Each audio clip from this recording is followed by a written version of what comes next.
Hey everybody, welcome to Seven Cities Students Podcast Season 2. Super excited about this. As you can see, we got some new scenery, got some new backgrounds. Y'all like the backgrounds? Y'all like it? I like the background. I like it too.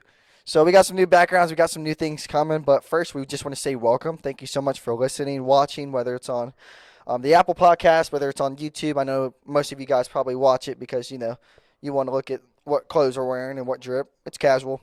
We're wearing casual stuff. But we're going to go ahead and get started with the first episode of Season 2. We have some lovely, lovely special guests here. Go ahead and introduce yourselves, gentlemen. What's up, guys? I'm Jack. I go to Western Branch, and I'm a freshman. It's Cool Camp Guy, aka David. I'm a freshman at Western Branch. Cool camp guy. And Jack from Western Branch. We got to get you a nickname, you know? We got to. What are we thinking? I mean, you look like Jack Harlow, so. Hello? Like Mr. Harlow. So we are super excited to be here, and obviously we're gonna get into some conversations that maybe you guys can relate to as students. This podcast is for students. It is for teenagers who are in school who are trying to live out the Christian faith, but everybody knows that there are struggles, things that get in the way of that, and so I really want to start off with the reason why you guys are here.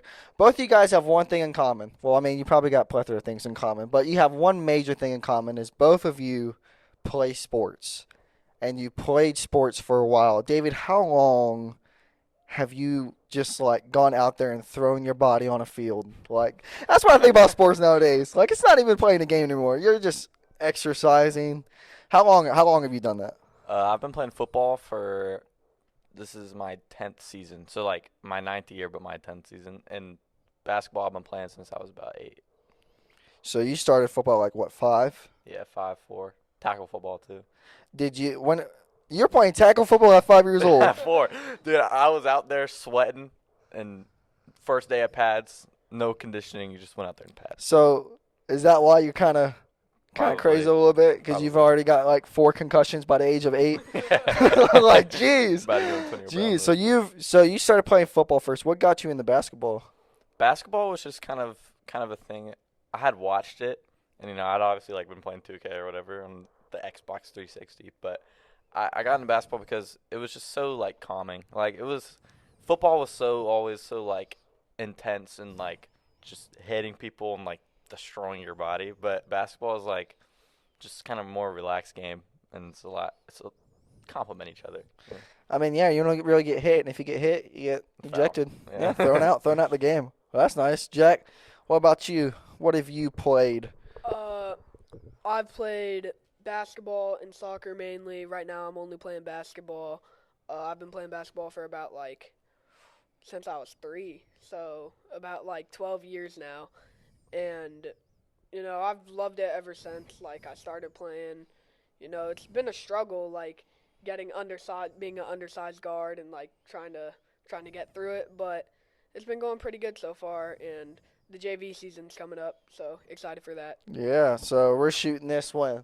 October 21st, I think. So when's the season start for you? Tryouts are November 6th through 8th. November, Thanksgiving time. Jeez, I'm ready to Thanksgiving eat by that time. I'm not ready to exercise. I know.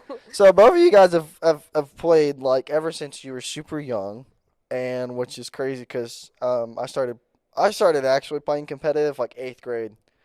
I felt like I lost my peak, Felt like I had a chance in elementary school, but I was too busy playing Pokemon and Yu-Gi-Oh.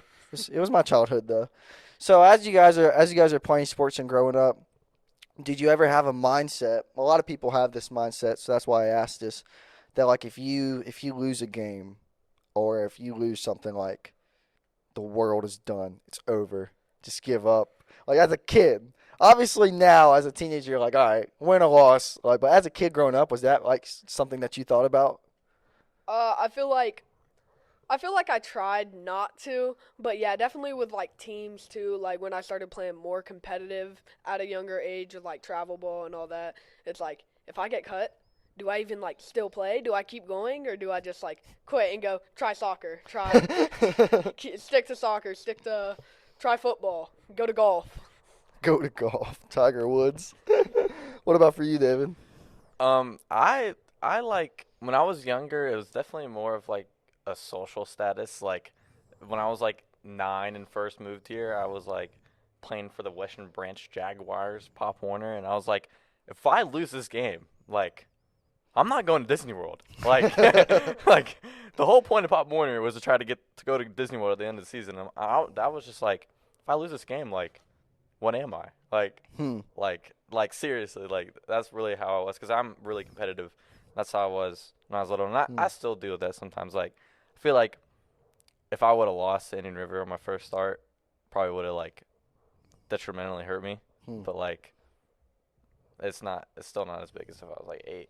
Yeah, I think a lot of people feel like that, and correlating that to faith. Before you guys were a Christian, you guys probably grew up in church, right? You Yeah, guys grew up in I church did. your whole life. Yeah. So usually there's this stigma when you grow up in church to you got to do certain things, wear certain things, make sure you go there, and there becomes a stigma of like this legalistic view of make sure you got everything right in order. But obviously that's not Christianity. It's just a relationship with Jesus. And so that mindset that you have with sports, if I lose so much. Do you ever feel like that with your walk of faith? Like if I didn't pray one day, or if I didn't read my Bible enough, like did you ever feel like that in your faith at a certain point because of what people were telling you or whatnot?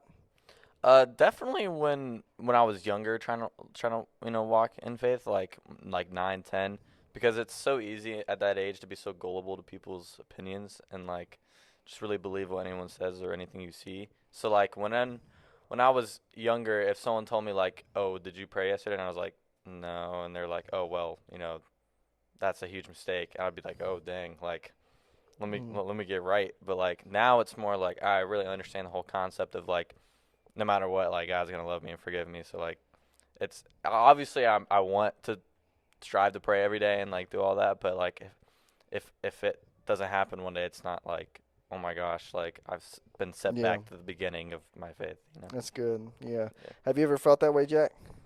Yeah, I feel like actually I've struggled with it more than ever like now because I've like you said, I've grown up in church all my life, but like it hasn't been till recently that I've like started realizing like okay, I got to like lock in a sense where like I need to be here because if I'm not, I'm going to be with them where everybody like where the rest of the kids my age are and just I'm going to fall down. So like it's like if I miss church just one day, it's like almost a chain reaction and I just feel like I'm just going to go down the line and then it's like miss church this day and then I'm going to miss praying this day and then I'm not going to read the Bible and then I'm going to miss church the next week cuz I missed it. I missed it last week. I'll miss it this week. I'll do it. I just kind of procrastinate it off and like I feel like that's the problem that I struggle with the most Mm. right now in a sense. That's good because sometimes we can view church like as a performance base sometimes, Yeah. which that's because culture always views performance. I was talking to a pastor the other day. I said, every business that we see, how do they evaluate success? How do they evaluate if they're performing at a high level? Well, how much profit they make, how much money they get, how many memberships they get. The thing with the Christian faith is it's really backwards. It's not performance based. It's how much of our life can we just give up to God, you know? Like we talk about the pressure of maybe missing reading your Bible or missing school, missing church, which obviously it's important to go to church, it's important to read, it's important to pray, but what's more important is why you're doing it. Like you were talking about as a kid, are you doing it because somebody's telling you, or are you doing it because you actually desire to pray? Do you desire to want to worship? Because that's all that Jesus cared about. And I think sometimes we, especially as athletes, you determine your success by how good you did. And if you didn't do good, that means you aren't a good player. The thing about the Christian faith is all of us are just not good people. And Jesus is so good. And he forgives us and he loves us. And he says, I know you had a bad day. I know you didn't pray. I know you didn't do this. Guess what? I still love you. And that's just wild to me. And I know you guys experienced that when you guys gave your life to Christ. And I want to actually touch on that a little bit because, Scripture talks about how before we give our life to Christ, before we are a Christian, we're spiritually dead. Like we feel like we have no purpose, no plan. We're just living life on the go, going through the motions. I want you guys to explain to me what life was like before Jesus and then what life was like after specifically talking about like, yeah, I used to think as a little kid growing up losing was everything, but now I realize whether I lose or win in situations, God's still good. So what was life like before Jesus, and what is it like now? Yeah, like we said, like I grew up in church, but I was never really there until, and I can't say like anybody's there because nobody's there yet, but like I wasn't striving to get there like at the top of my faith.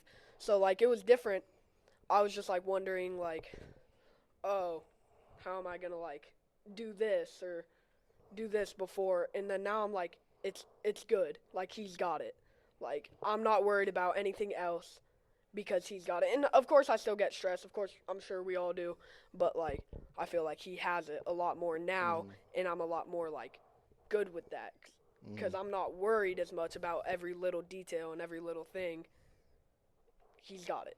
So after you gave your life to Christ, you kind of felt like before you gave your life to Christ, you felt kind of stressed, overwhelmed, Yeah, with every little thing. everything, and that's good because sometimes we forget that when we have a relationship with Jesus, we have somebody that says, "Let me carry your burdens. Like, let Mhm. me carry those troubles." Mhm. That's really good. David, what about you? Um, this might get a little deep on my part, but I'd always like grown up in church when I was little. I've always had relationship family base like on my mom's side, and so whenever we went down there, I never really understood the importance. I always kind of saw it as the idea of if you know a person that or a person that can forgive you of everything, and I mean I was like, oh, that's really cool, but I never really grasped the idea until about fourth grade. And if you knew me from fourth to eighth grade, you'd probably know. But my grandpa died, and he was a huge part of my life and my faith. Like he was probably the best person I had in my life at that time. And I kind of like used to kind of blame myself because I feel like I never really got as close to him as I thought I should. But it was very hard, and I was always down like fourth and fifth grade, and it's hard to deal with that when you're young. It's hard to deal with that period, but especially when you're young because you can't really understand the idea of someone not being there anymore. And so from about fourth to seventh grade, I really had that like idea, and it really affected everything until about like eighth grade, seventh grade summer when I met you. I'm not saying that like God obviously put you in my life for My a reason. Jesus? and No. and and it really was like a wake up call of like I don't have to deal with that anymore. So like kind of what he said, all like the stress and all of like the disappointment I felt, it wasn't, it didn't matter. Like, cause it was all God's plan. Like God just wanted my grandpa home early. Like he didn't, he just he wanted my grandpa. Like that's all it is. He called him home, and that's just what has to happen in life. It's a life cycle. But and then I really understand it now because from I'd say probably 2 years ago to now, I'm completely different in my mindset. Like seventh grade, I was really like, I need to do this, I need to do this, I need to do that in order for me to be happy. But it's not my control. Like it's not something that I have to carry or strive to be because I mean it's all God. Like He's got it all, and if you just give it to Him, He's gonna, you're gonna follow His plan, and He'll just reward you everything that comes. That's so good. And you mentioned something about how both of you really have how God's in control of every situation, especially when somebody passes away as a family member. You often wonder, like, God, are you there? God, are you still there? Well, really, when you read the Bible, you see a lot of that. You see a lot of people losing family members. You see a lot of loss. You see the story of Lazarus. Jesus gets the news, and they're like, "Hey, Jesus, Lazarus is sick. Come heal him." And Jesus waited purposely for him to die. And it's like, Jesus, what are you doing? But then Jesus walks in there. He's like, these people need to know who I am. I'm not just a hero, but I'm a resurrector. And so he goes in and he resurrects Lazarus so that people can know more about him. And similar to you guys' situation, Jesus is trying to make himself known more and more. He's like, this. You see this stressful situation in your life? You see this family member happening that's passing away? You see these tragedies? Guess what? I can take care of you. The situation may not change, but I can take care of you. Same thing in sports. You'll feel disappointed. You'll feel regret. Oh, I should have did this pass. I should have did this, and I should have directed things this way. But we make mistakes. We're human. I don't know one person that's perfect outside of Jesus. If you do, let me know. We'll love to talk to that person. And because Jesus is the Son of God, because he loves us and forgive us, we don't have to have this weight anymore of, dang it, I messed up. Now I got to go. Obviously we need to repent. Like if you make a mistake, there's this guilt that the Holy Spirit wants you to feel so that you can change. You don't want to keep making the same mistake over and over. But there's not a pressure to be perfect. There's just like, I need to follow Jesus more and more. Which, for y'all, following Jesus is a very unique situation for you guys. Because your timetable is completely different from adults. Now, granted, parents, adults, we want to thank you for taking care of all the teenagers. Me, my mom, shout out to you. I love you.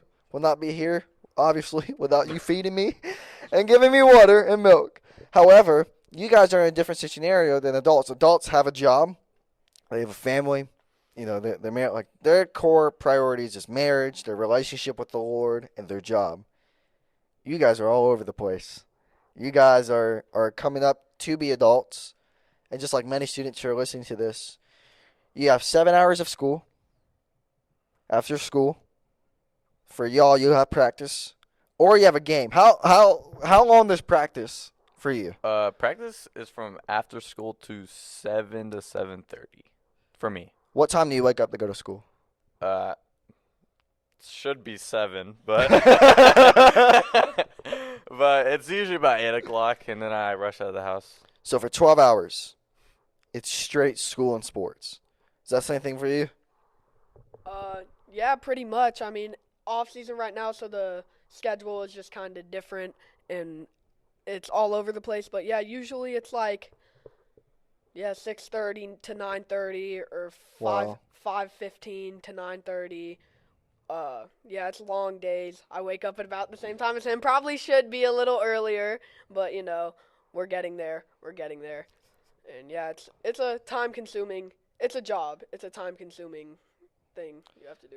So you're over here spending 12 hours at a place, which, I mean, some people have those jobs and things, but you're trying to balance a social life, an educational life, and you're trying to make Jesus a priority. And obviously, we're not perfect. We just talked about how God forgives us no matter what, but how much of a struggle is it sometimes to prioritize Jesus while all of that is happening? It's definitely hard. It's definitely hard because, like, you almost don't have time to think. It's like, you're here, you're doing homework, you're here, oh, gotta go to practice. And it's just like, you have to find time by yourself, whether it's staying up a little later, waking up a little earlier, which harder for me than staying up a little later, so we might have to switch that around. But it's definitely hard to do when you have so much on your plate with homework, school, sports. You have to talk to people, keep relationships in your life. So yeah, it's definitely a hard thing to do. For me, to be honest, like I feel like I have like the last week or so, I feel like I have found a good balance because either way, I'm gonna stay up till 2 a.m. every night. So so This guy procrastinates on homework. Like I've never seen somebody who'll call me. He'll be like, I'm like, what are you doing, man? Like, why you calling me? He's like, oh, I'm just finishing this assignment. I'm like, what assignment? He's like, 4-page paper. I'm like, bro, dude. Yeah, but I wake up at about 7:45. Smoke cap. Do you smoke cap? But it's hard because no one's home. Like I just get up. Half of my day is really in silence. Like I get up and I'm like, oh, another day. I get up, take a shower, might not, depends, what I did the night before, and then go to school. To be honest, I don't. But besides first and fourth bell at school, I don't really talk to many people. Like in first bell, I talk to him, and I talk to Juice, my center, and that's about it. Shout out, Juice. Yeah, shout out Juice. Love you, Jackson. And then fourth bell, I just have my friends in there. But throughout the day, I'm really just powering through. I'm just I just want to get home. I want to get to practice, because I mean, I don't view practice as like, oh, I gotta go to practice. I love practice. Like when I get out of school and I walk through the gates to get to practice, I'm just like, thank you, Jesus. Like I get to focus on something that's not, you know, x plus y equals bc divided by 3. Like it's a great feeling. And then after practice, I get home, sometimes do my homework. But This guy's trying to crank 90s on Fortnite. but it's definitely very difficult. Like, to be honest, as of late, I haven't really like cared about my social life because my life is football. So like, whenever I go to football, that's where my friends are. So like, all my friends are at football, so I don't really need to like focus on, like Snapchatting people or whatever. But and then it's about 10 o'clock when I sometimes get finished with my homework, and then I usually pray before I do my homework, and I have truthfully like have had that routine lately, which is obviously good. And then after that, I usually take a shower at like 11, and then play Madden until like 1, and then go to sleep. But Which leads me to my next question. So, I mean, well, that was really good. You guys talked about you're honest. It's kind of hard because you're switching from so many different subjects in class. Then you're switching from different subjects from class to, all right, I'm going to give my body out on that field. Again, that's just, I mean, you're going out. When you get home, you got homework. And so you got chores to do, you got different things to do. So you see the struggle, you see sometimes how hard it is. What are some practical ways that you have found yourself doing to actually make Jesus a priority? Whether it's like 5 minutes, 10 minutes, because you guys are in a different situation than I am. I'm a college student. There's a little bit of freeway for me, but like if you're a college student who doesn't have a job and whatnot, for me that's different. But for other people, there's a different time schedule. For adults, it's a different time schedule. For you guys, because you're doing so much, you've kind of seen when you have free time. And obviously, you don't want to. It's good to utilize your free time for Jesus, but obviously, you don't want to, like burn your brain out and study. But you want to have some time with Jesus, and you guys have seen that. So, what are some ways that you guys have seen practically to make Jesus a priority? Well, I think, especially because you don't have to sit there and pray for an hour. Like, I think one of the best ways if your schedule is so like condensed is like just fitting in a prayer like when you can. Like when I wake up, I pray. I try to pray. I'm just like, God, thank you for another day. Thank you, bless me throughout this day and keep me strong and powerful. And then I just go on with my day. And then when I get to school, I do all that. And I actually, believe it or not, me and my friends do this as a joke, but I really don't. I pray before my tests, like in school. I'm just like, God, give me knowledge, like give me knowledge, and we'll just go. And I pray before practice after school. I sit in the locker room when I get done changing, and I pray. I mean, and then when I get home, I pray. And when I get home, pray right before I do my homework, and then before I go to sleep, I pray. So like I feel like praying is definitely the easiest implemented way because you can have a 15-second prayer. Like it's not like, oh, I'm gonna sit and study these 5 verses for an hour and a half and learn everything you can take away from them. Like it's definitely like that's definitely something you need to do or want to do, but praying is definitely the easiest way, in my opinion. Trying to fit Jesus related stuff into your day. That's really good. Developing a good prayer life is good because, like, if God says, I'm going to welcome you with open arms, I want to carry your burdens, what's the easiest way to allow somebody to carry your burdens? Talk to him. Just say, hey, Jesus, before I go here, you know my struggles. You know what I'm going through. I need your help. I need you.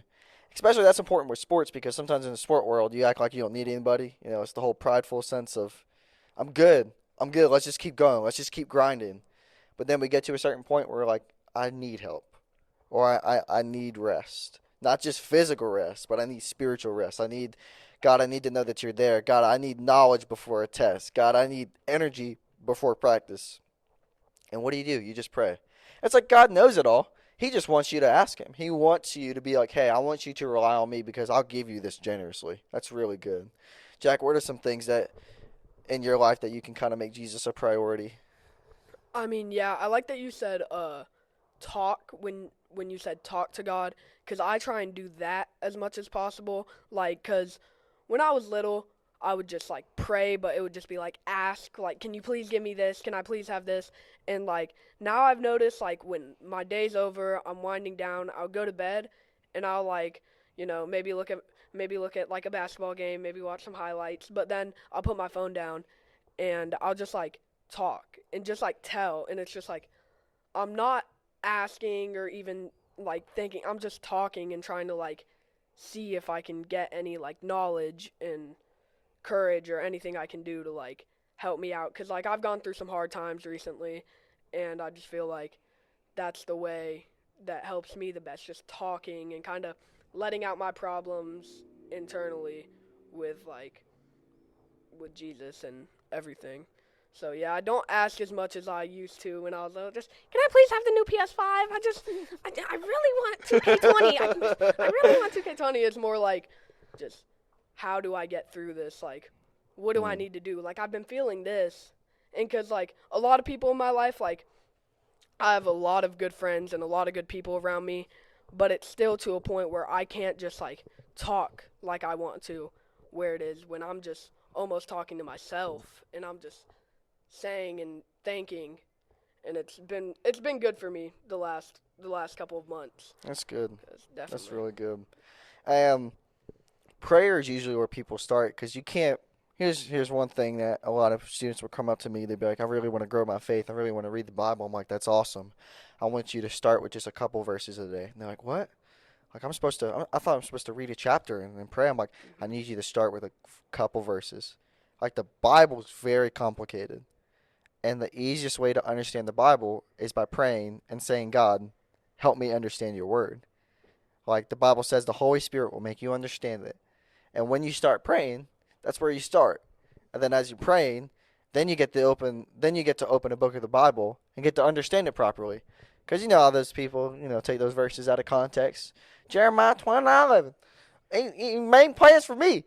See, in this verse, it means I'm getting $1 million today. Like, no, that verse was towards that person, but okay, it's true. Yes, God has a plan for you, but I think when you start praying and you start seeking and you start there, then you get to actually understand the Bible.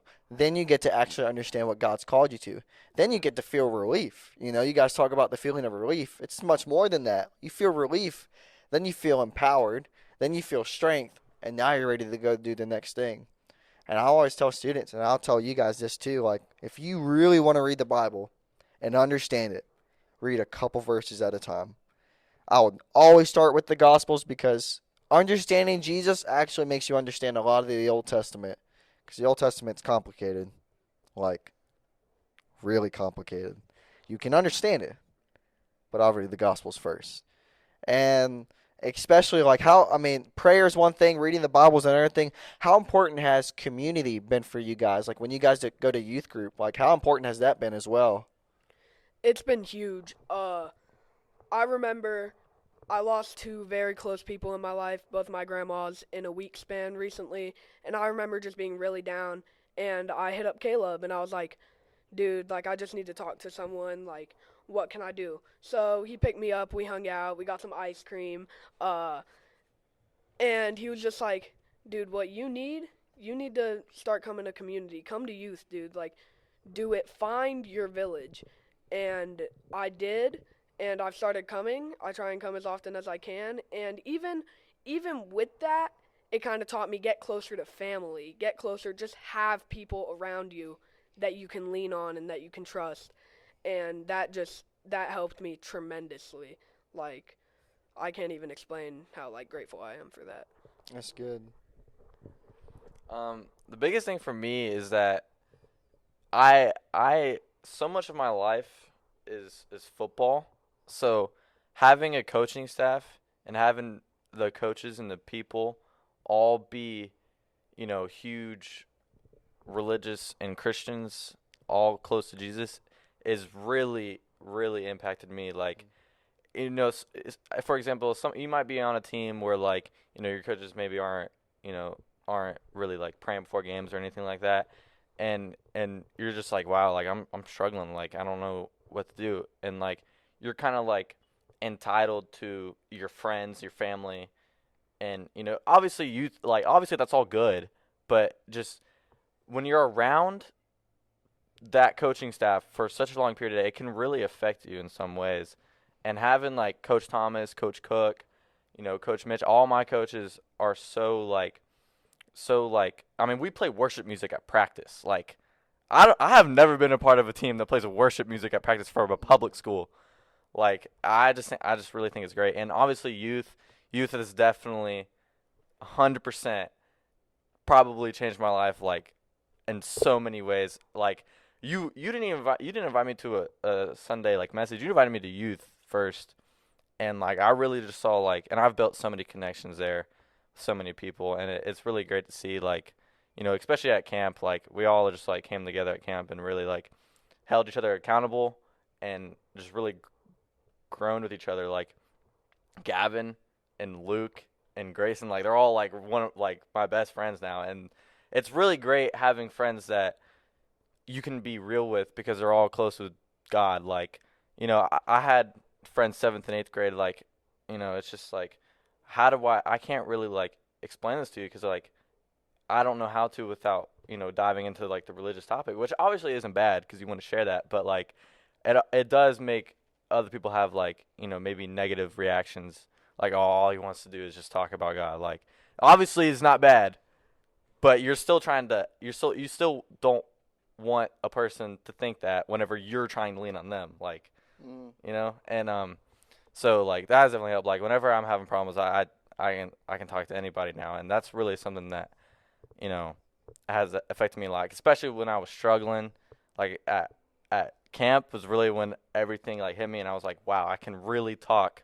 Like I don't have to stay closed like I always have been in my life. You can I'm not trying to like do all this, but you can really talk to my mom. Like I did not talk. Like 4th to 8th grade, I never talked to anybody about my feelings, and now I think I've realized how much that really is important, and especially talking to God about it too is like the thing is. I mean, I really in the last like year, my life has changed so much in such great ways, and following God and stuff like, and it's really community. Like community is probably one, in my opinion, the most important thing to have when you're trying to grow in faith with That's really Christ. good.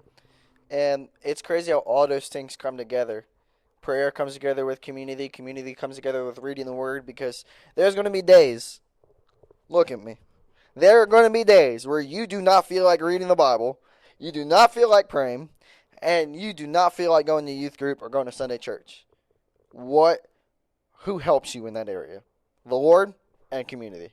When you got people by your side who said, hey, I missed you at youth group, or hey, like I really missed talking to you. I actually wanted to talk to you, or hey, like let's come. Like hey, I know you may not feel like it. I know you're going through a rough time.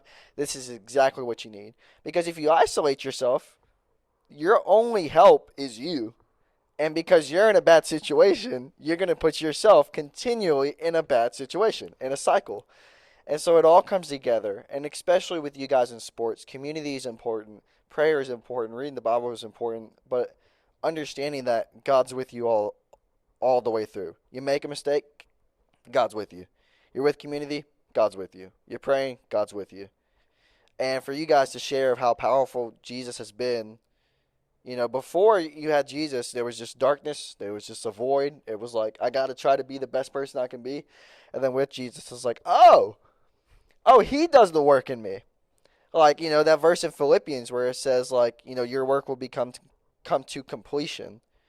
That the beginning part of that verse is he who began a good work in you. It's God who's working in you, and it's God who's working through you. And I really want this to be encouragement for you guys, especially for you student athletes. You're going to have busy days, long days, stressful days. Understand who is with you. Understand who's giving you strength. Understand you got community that's around you. And understand you can talk to God whenever you want to. But it is about making him a priority. Like you guys talk about, a relationship takes work. It's not like God's going to be available, but we also have to be available. Like you talking about, like I need to pray, like I need to talk to God. That's you putting effort in, but it's coming from the standpoint of I want to grow with Jesus. I want to be with Jesus, and that's really super good. And I'm super glad to have you guys on this podcast. Thank you for sharing of how to make Jesus a priority, and especially in a sports life, as busy as you guys are. But community is definitely important, and prayer is definitely important. And if there's one thing that you guys would want to take away, or for one thing that you would want to say to students to kind of summarize this conversation, what would it be? Um, you you need God. Like there's no if, ands, or buts around it. Like when you have God, everything comes to fruition. Like everything, if you just trust and you give it to Him, everything will follow. If you feel like you're struggling in sports, just give it to God and you will succeed. And that's something I have definitely struggled with. Like with not, I didn't play like the first 5 weeks, and I thought like I just came off the best season of my life. Like what? Like and I was just like, you know what? I'm gonna give it to God. I'm gonna follow Him, and I'm going to strive to be the best, to have the best relationship with Him, and everything has followed through. And so I just encourage you guys to give it all to God, and His plan will come to fruition. That's good. That's really good. And what David said, yeah, definitely know who you're playing for as well. Like, don't play for like status, statistics. Play for Him. Like, know why you're playing, and then, like he said, it'll come to fruition and it'll be better. Just learn your purpose for sure. And we talk about that in sports a lot too, learning your purpose. And I feel like that's the number one thing you can do. Yeah. Thanks for having us, Caleb. Yeah, absolutely. Facts. That's really good. That's really good stuff. And I hope you guys learned a lot from this podcast. This is episode 1. Just the first one. We got a lot coming. A lot coming. So stay tuned, and we hope that you guys have a wonderful day.